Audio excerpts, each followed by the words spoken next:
L'actualité à la une ce matin. Éclipse du soleil sur le ciel burkinabé depuis la fin de cette matinée. La lune s'est interposée entre le soleil et la terre, créant ainsi une pénombre sur toute l'étendue du territoire. Images et réactions dans ce journal. Dans ce journal aussi, nous allons découvrir les premières images des cartes consulaires du Burkina lancées hier à Abidjan en Côte d'Ivoire. C'est un document d'identité pour le Burkinabé de l'extérieur.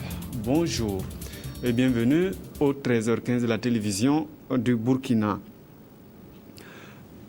On l'a dit en titre, éclipse du soleil sur le Burkina. Vous allez voir les toutes premières images que nous avons pu capter en fin de matinée. Le soleil caché par la lune, comme vous le voyez, et conséquence, tout est en train de s'assombrir autour de nous.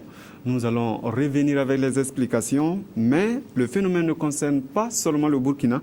C'est dans plusieurs pays, dans d'autres pays comme le Gabon par exemple, vous allez avoir l'éclipse totale, mais l'éclipse, dans certains pays aussi, il y aura l'éclipse partielle et d'autres même l'éclipse hybride.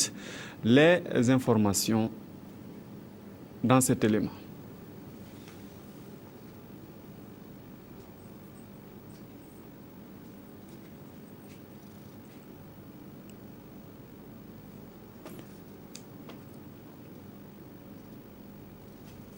Voilà, l'éclipse, je le disais, ne concerne pas seulement le Burkina, mais plusieurs pays. Dans certains pays comme le Gabon, on parle d'éclipse totale. Les images.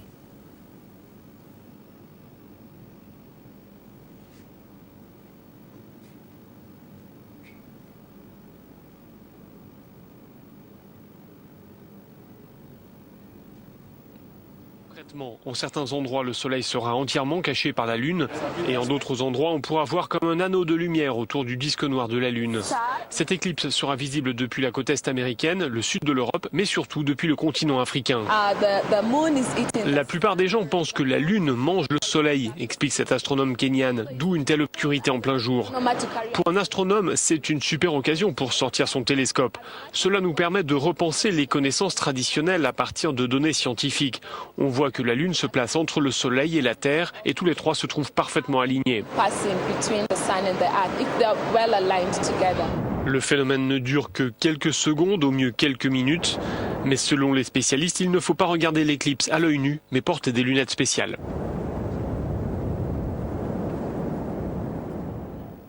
Et voilà, depuis ce matin, la RTV se mobilise donc autour de cet événement spécial, une émission spéciale aussi, avec Fousseni Kindo au niveau du studio production, le professeur Koulidiati, qui est avec nous. Professeur, bonjour. Expliquez-nous comment se déroule justement cette éclipse.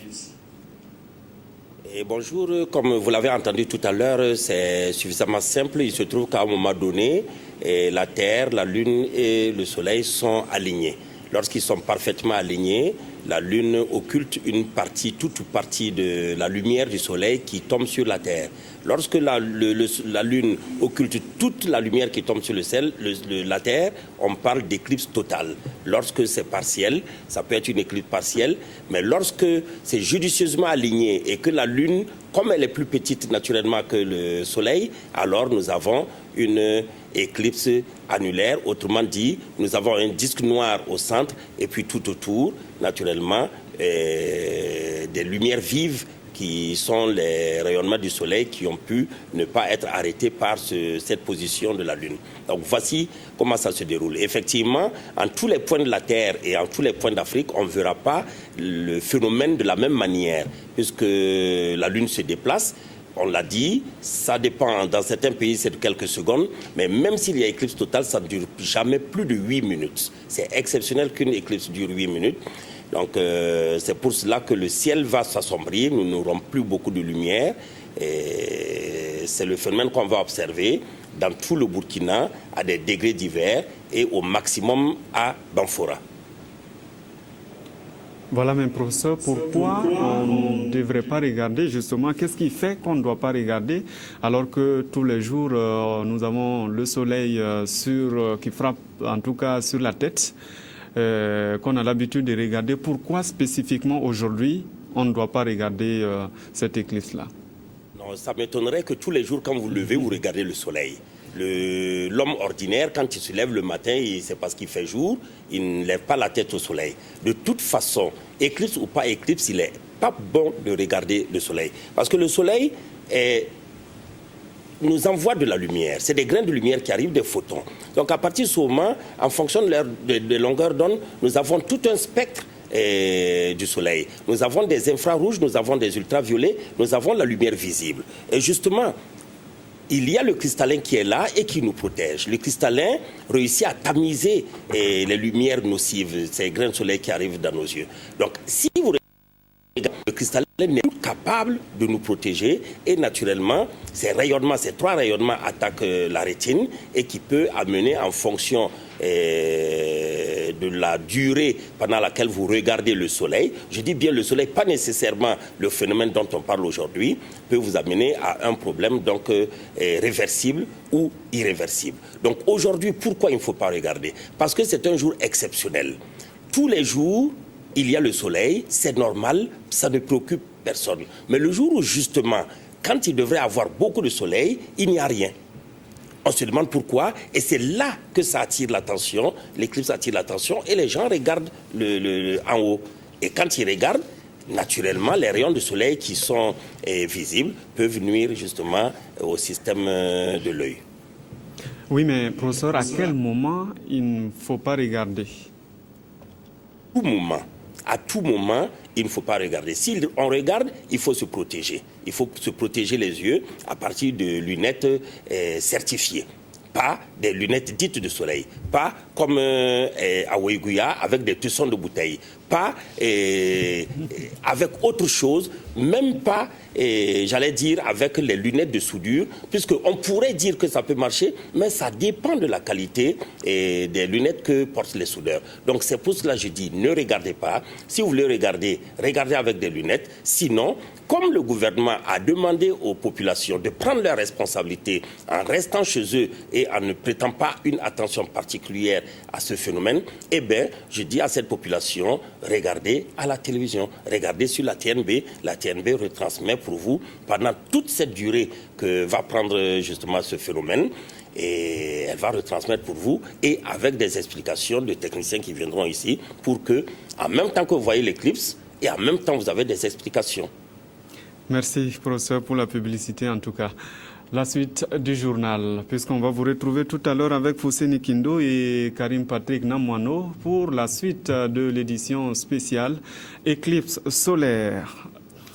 La suite de cette édition avec le Tour du Faso. Abdoul Aziz Nikema est le grand vainqueur du 27e Tour du Faso qui s'est déroulé en 2013. Le Burkinabé est arrivé en jaune sur le boulevard de l'Indépendance. L'étape du jour a été remportée par l'Algérien Abdel Bassat Anak. Le maillot jaune est arrivé deuxième. Extrait de l'arrivée en direct tout à l'heure sur nos antennes. Vous voyez Aziz, il n'y a pas de souci. Aziz va terminer. La victoire d'étape ne sera pas burkinabé sans doute. Oui, elle sera oui, Algérie. Aziz est deuxième. Aziz est deuxième. Oh, un grand garçon. Tout l'Aziz Nikema. Les Burkinabés, et au-delà du Burkina en tout cas, on sent que le Tour du Faso est suivi à travers le monde entier. Donc nous sommes très satisfaits de notre participation au Tour du Faso. Merci bien, M. Bationne Edouard. Ah oui, Abdelaziz Nikema, qui a fait très très fort à ce Tour du Faso. Il obtient le maillot après la deuxième étape. Et Aziz Nikema va conserver ce maillot talonné, on vous l'a dit tout à l'heure avec Victoria Marienne, par Isiaka Sissé à 9 secondes. Aziz Nikema a su, grâce à une tactique de course concoctée par tout le staff technique des étalons, a su donc rentrer à Ouagadougou avec ce maillot. Et voilà, aujourd'hui, c'est la consécration pour ce jeune, la consécration est pour ces fils de cyclistes. Voilà, Abdelaziz Nikema qui soulève haut le drapeau au Burkinabé. On y reviendra dans nos prochaines éditions. La suite, avec la politique à présent, l'opposition fait sa rentrée politique. C'est une rentrée sous les signes de l'alternance. Hier, les leaders se sont retrouvés pour lancer ce qu'ils appellent la lutte pour l'alternance. Le Sénat, l'article 37, la crise universitaire sont entre autres les axes de bataille pour l'opposition. Osval Gaëtan Segda. Palais de la jeunesse Jean-Pierre Yengani, l'opposition politique dans son ensemble effectue sa rentrée. Tous les ténors sont présents, des militants aussi. Et comme première leçon, ils s'offusquent contre ce qu'ils appellent les manœuvres du gouvernement qui, selon eux, veut faire oublier les revendications du peuple. Autre leçon, le projet de loi du gouvernement portant modification du statut de l'opposition. Sur ce point, la lecture des opposants est tout autre. On a le sentiment que le gouvernement est en train de détruire un mécanisme qu'il avait lui-même laborieusement mis en place. Le gouvernement n'a vu en cela que l'aspect négatif, à savoir que l'opposition était unie, ou en tout cas que l'opposition se retrouvait.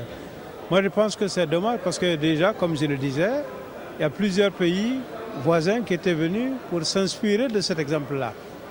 Le chapitre tant attendu de ce premier jour de classe est sans conteste le Sénat et l'article 37 de la Constitution. La seule modification qui nous convient et que nous attendons, celle qui pourra régler définitivement le problème du peuple burkinabé, c'est celle qui dira les deux choses suivantes. D'abord, que le mot Sénat n'existe plus dans la Constitution du Burkina Faso. Et deuxièmement, qui dira que l'article 37, relatif à la limitation du mandat présidentiel, ne peut être révisé ni par voie parlementaire, ni par voie référendaire. Notre objectif ultime, c'est l'alternance en 2015. Mais pour y parvenir, nous aurons à mener plusieurs batailles importantes. Cette rentrée donne le ton d'une série de luttes au sein de l'opposition, avec une cible, le pouvoir, et un objectif, conquérir davantage la confiance du peuple. Les Burkinabés de l'extérieur pourront désormais être identifiés par des cartes consulaires. C'est une carte biométrique présentée par les autorités comme des documents fiables et crédibles. La nouvelle carte a été lancée hier à Abidjan, en Côte d'Ivoire. Adama Koulibaly, reportage. Depuis 2004, le Burkina Faso s'est engagé dans l'édition de documents d'identité fiables et crédibles des citoyens tant à l'intérieur qu'à l'extérieur du pays. Et pour ce projet à l'extérieur de nos frontières, c'est la Côte d'Ivoire, pays qui abrite l'une des plus importantes diasporas burkinabè, qui est à l'honneur avec le lancement de la nouvelle carte d'identité consulaire biométrique et sécurisée. Cette nouvelle carte sécurisée remplace l'ancienne qui ne répondait plus aux exigences actuelles de par son caractère falsifiable. Elle va constituer une nouvelle base en matière de statistiques sur les Burkinabés de l'étranger et éventuellement permettre à la CENI d'établir un fichier électoral. Les documents d'identification sont des documents qui doivent être aujourd'hui sécurisés et fiables. Je crois que ça, c'est déjà pour les besoins de la sécurité et les besoins de la crédibilité qu'on peut accorder à ce genre de documents d'identification.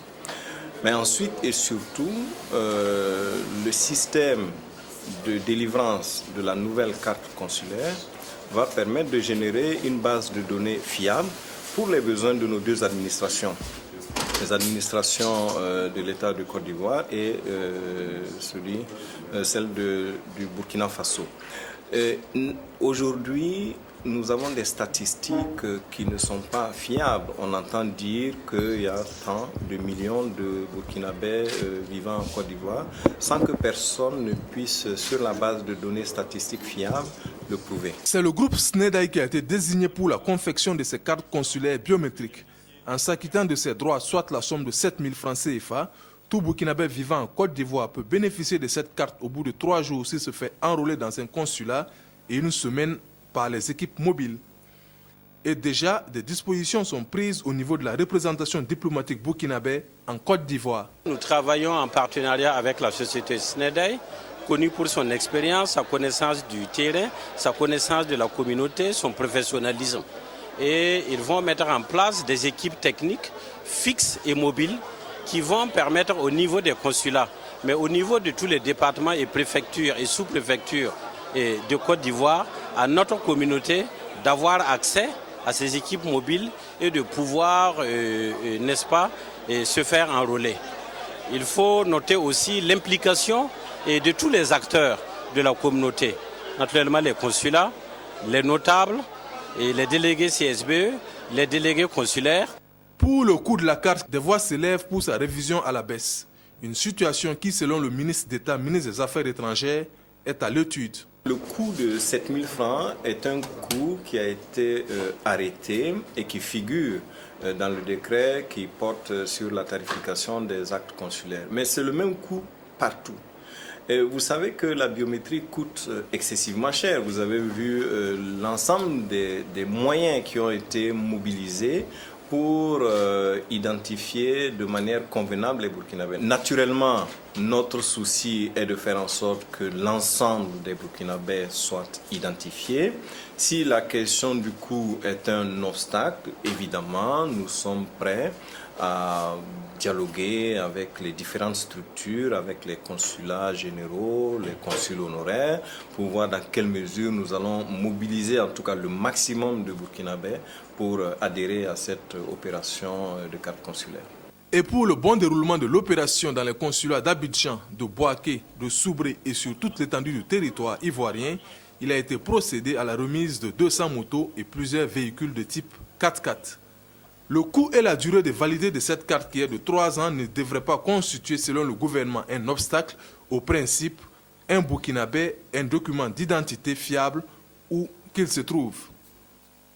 Sur le plan diplomatie toujours, le Burkina reconnaissant l'ambassadeur de la Turquie chez nous, Adine Sefa Akeuil, arrivé en 2012 pour ouvrir les bureaux de l'ambassade de Turquie au Burkina Faso et admis à la retraite. Il retourne donc chez lui, c'est Sylvestre.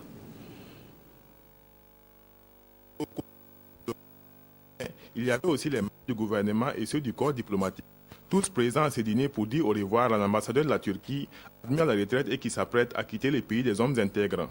Premier ambassadeur extraordinaire et plénipotentiaire de la République de Turquie auprès du Burkina Faso, avec résidence à Ouagadougou, Aydin Sefa Akeuil totalise un peu moins de 2 ans de service. Mais son engagement personnel a permis le raffermissement des relations d'amitié et de coopération entre le Burkina et la Turquie. Relations qui ne datent que de 2001. Il a séjourné de manière assez brève, 1 an et 7 mois, c'est pas long, mais cette courte période lui a permis d'intensifier ses relations, d'organiser un certain nombre de rencontres, de commissions mixtes, de visites bilatérales qui se sont très bien passées.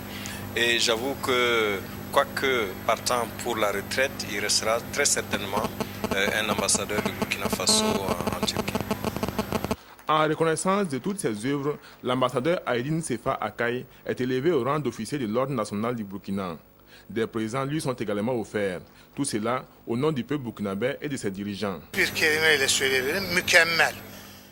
Je peux dire que les relations en un seul mot merveilleux. Depuis que je suis arrivé au Burkina Faso, du plus haut niveau de l'État jusqu'à la population, ils m'ont très bien accueilli. J'ai passé vraiment des moments très agréables en tant qu'être humain et en tant qu'ambassadeur. Donc, lorsque je rentrerai dans mon pays, il y aura effectivement l'ambassadeur Amadou Diko qui serait l'ambassadeur officiel du pays, mais je serai l'ambassadeur honoraire de Burkina Faso dans mon pays. Ce fut une soirée conviviale bercée par les voix et les notes musicales de Maria Bissongo et Tal Moutaga. Mais au-delà, on a porté un toast à la prospérité de la coopération entre la République de Turquie et le Burkina Faso. L'unité d'intervention de la police ouvre ses portes aux journalistes. L'UIP lutte contre le grand banditisme et le terrorisme. L'unité spéciale a présenté ses résultats aux hommes des médias. Ismaël Diloma Sirima, Nyarkiteda. Nous sommes à la caserne de l'unité d'intervention polyvalente de la police nationale UIP. Cette unité dont le buffle est le symbole à cause de sa vigueur et de sa ténacité lutte contre le grand banditisme et apporte son aide aux autres forces de sécurité. Ces 2 derniers mois, l'UIP a permis l'interpellation de 7 malfrats dans la Nyanya et de 6 autres dans la province de la Tapoa, tous impliqués dans des attaques à main armée. crois qu'on a pu en tout cas appréhender, saisir par devers ces délinquants-là, en gros 4 fusils de chasse et 2 pistolets en tout cas de fabrication artisanale. Afin de sécuriser davantage les routes du Burkina, des équipes de l'unité du commandant Soulama sont déployées sur certains axes réputés dangereux. La population même s'imprègne de leur sécurité. Voilà, donc j'aurais souhaité qu'elle nous vienne en apport consistant à travers en tout cas des informations. Parce que, même si on a le matériel, on a des hommes dévoués, tant qu'on n'a pas d'informations fiables, là, il est difficile pour nous de réussir nos missions. La visite de la caserne de l'unité d'intervention polyvalente a permis de voir des objets saisis des mains des délinquants. De même que la salle de musculation ainsi que des exercices d'interpellation de malfrats et de sauvetage d'otages.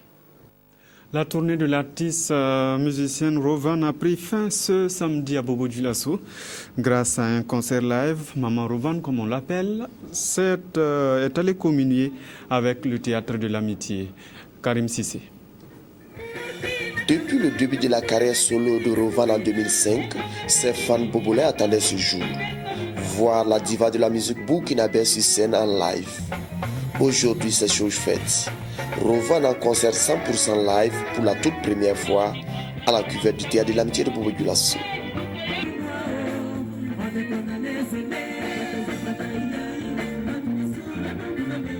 En tout cas, voir un artiste prester en live, je dis que en tout cas, c'est comme ça on apprécie un artiste en live.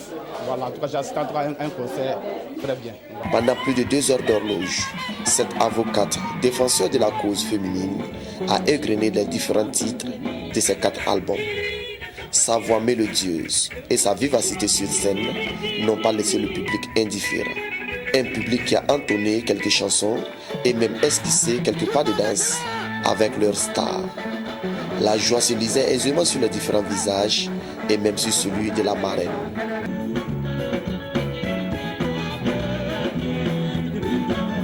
La plus heureuse de la soirée pourrait être cette fillette, baptisée pour l'occasion, Rovan Junior. Je suis très contente de l'avoir rencontré. Rovan, je l'ai trouvée magnifique, belle et charmante. Rovan, là, je priais Dieu même à la raconter un jour. Mais voici, heureusement qu'elle a fait un concert à Bobo ici, pour qu'on puisse la voir face à face. Je suis très heureuse et je la souhaite bon courage et bonne chance. Pour l'artiste, ce concert live de Bobo-Dioulasso a été un pari gagné. Le public a répondu à l'appel. Tout le monde est unanime là-dessus que vraiment, maman Rovan, on vous aime et ils me l'ont démontré. Et je suis vraiment contente, je suis vraiment enchantée. Et que vive la musique burkinabé, je le dirai toujours. Rovan n'a pas été orpheline sur scène. D'autres artistes burkinabés lui ont prêté main forte. Et pour immortaliser l'événement, certaines fans se sont données à cœur joie à des séances de photos avec bien sûr à leur côté leurs vedettes. Voilà, c'est fini pour aujourd'hui. Merci d'avoir suivi cette édition en notre compagnie et bonne suite de programmes sur la RTV.